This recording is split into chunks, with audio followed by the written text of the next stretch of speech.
আসসালামু আলাইকুম, hello everyone, সবাইকে ওয়েলকাম জানাচ্ছি আমার নতুন একটি ভিডিও দেখার জন্য। আজকে আমি চ্যাপ্টা নুডলস বানাচ্ছি। এই নুডলসটা কিন্তু বাজারে অ্যাভেলেবেল পাওয়া যায় না।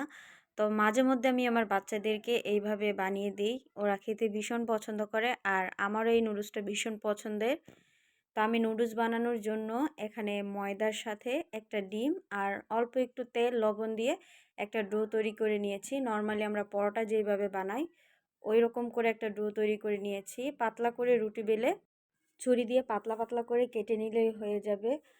আর ডো তৈরি করার সময় আমি অল্প একটু হলুদ দিয়েছি, তার কারণে খুব সুন্দর একটা কালার চলে আসছে। তো এগুলোকে এখন আমি ছাড়িয়ে নিচ্ছি, ছাড়ালে এগুলো অনেকটা লম্বা হয়। এই তো আমার খুব সহজেই নুডলসটা হয়ে গেল।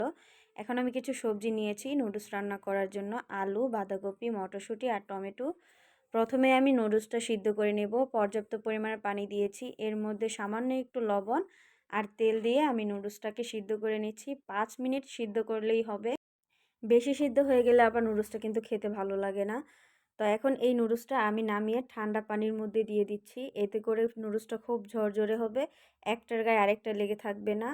এখন যে বাকি সবজিগুলো এগুলো আমি সিদ্ধ করে নিচ্ছি।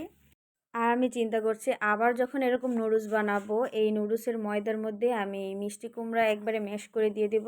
আমার বড় মেয়েটা একবারেই কোনো সবজি খেতে চায় না।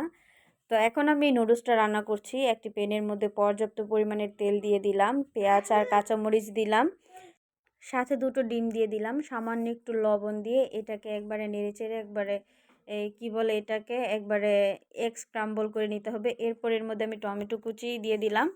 টমেটোটা একবারে নরম হয়ে আসলে বাকি যে সিদ্ধ করে রেখেছিলাম সবজি, ওই সবজিগুলো দিয়ে এটাকে কিছুক্ষণ ভাজা ভাজা করে নেব। আর এটার মধ্যে আমি আরও একটু লবণ অ্যাড করেছিলাম।